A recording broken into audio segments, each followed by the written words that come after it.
Hi, I'm Cynthia for Artbeads Cafe, and Candie Cooper joined me today. Hello. Hi, Candie. Good to be here. Always a pleasure to have you here. Thank Always. you. Thank you. And today, Candie is showing us some earrings, but in a special way. In a special way, one of my favorite techniques, which is making your own tassels. Yes. Tassels, are they ever going to go out of style? I know. Okay, good. I don't think so. Good. At least not in our world. So we're using some really special components by our friend Anne Gardan Beads, Anne Lichtenstein. And these are unique because they're all handmade. They're hand enameled. So if you're unfamiliar with enameling, it's essentially metal that's been covered in glass and put in a kiln, and then it makes that beautiful glaze over the finding. Yeah, beautiful. I really love them. I love her, and I'm thrilled to be using her components. So then we're going to add some chains underneath them, some crystals, string whatever beads you want.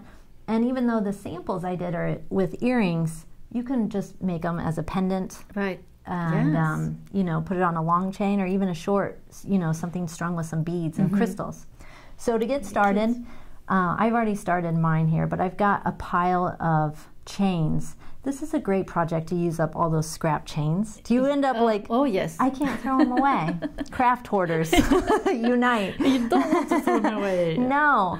And I especially love this chain that you guys have on the artbeads.com site, this leafy chain. This is so beautiful. I love it because it's such an easy chain to work with, actually. Yeah, and it's got great movement. So you could even work this into your tassel pieces. Right. Would look great with these flower bead caps.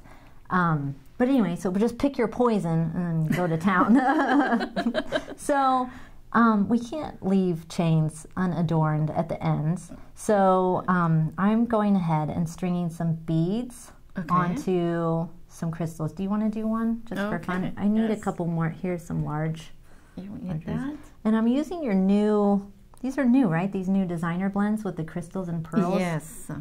I love them. Yes. And some bald head pins. Okay, on those. And I think that's the thing of it is like, I love using head pins that aren't flat on the bottom because it gives it even just a little bit more of a finished look. Do you do a simple loop or do you do a wrap loop? I'm doing a wrap loop. Okay. So I'm just making a little bend and then wrapping it around, and then I'm going to hook in my chain. Oh, and then finish the wrap. Yeah, don't forget to hook the chain first. Yeah. Well, I've done that so many times. But sometimes you can get lucky and your last link of chain is unsoldered and you can sneak it in there like a jump ring. And then I always do messy loops. Not too particular on my, kind of is what gives your work your style or your thumbprint. Right. And these go together just really fast. I've got one, this is a pretty, look at this head pin. Looks so good at the end of the crystal. It's still in silver too. Yeah. But when I do my tassels, I like to use odd number pieces of chain. So 3, 5, 7 pieces of chain. Right. What do I have here? 1, 2, 3, 4. We need one more. And you mixed also different style of chain. This is 2 different ones, 2 different ones.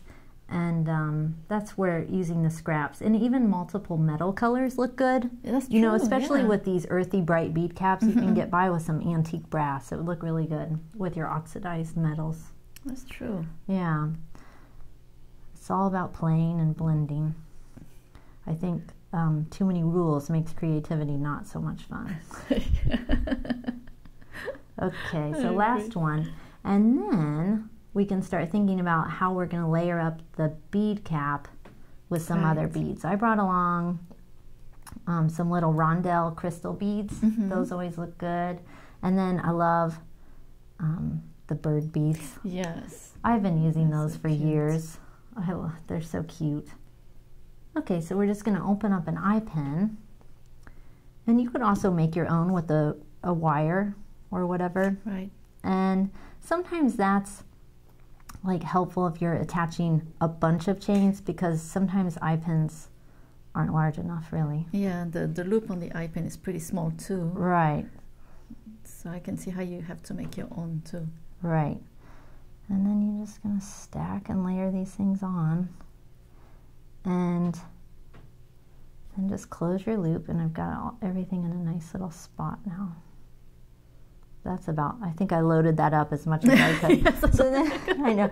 So then you have something like that. And then the beautiful thing about these bead caps is that's going to hide that connection point. Right. And so you can, I mean, you can do these. There's this look, if you want to have it come down like that. I'm going to use this more, I don't know what shape this is, like a little petally tulip look. Yes. Looks so cute with those crystals. It goes very well. And then, let's see, a little bit of crystal, rondelle metal spacer. And then I like these with the birds especially because it almost creates like a sparkly nest. Like That's a little, true. yeah, it's just a cute little, you know, finish. And then So now cute. we're gonna make a 90-degree bend. And you know, you could do a simple loop here, but I think like giving it a wrapped loop just makes it a little bit more secure. Yes, and with the wrap loop, you can tie it really close to the bird, and then the bird doesn't move at all. No, yeah, that exactly. And then from here, got my wrapped loop, trim, and you could hang it on an ear wire like those, or you can, you know, string it on a even sliding that like on a ball chain. Yes, So easy. that's a really cute pendant too. Thank you. Yes, but thank you so much for Fun showing little us this project. project. Yes, if you need to go out very quickly and you don't have any pair of earrings, here we go. I know. Did I ever tell you I made the earrings that I wore in my wedding in the car on the way to the wedding? Another time. We want to hear that, right? Yeah. Well, thank you so much for coming today. Thank you. And thank you for joining us today at Artbeads Cafe. And make sure to subscribe to our email newsletter to see all our great projects, great promotion, and to see Candie again with us. So, Thanks, thank you. Cynthia. Merci beaucoup. Au revoir. À bientôt. Bye-bye.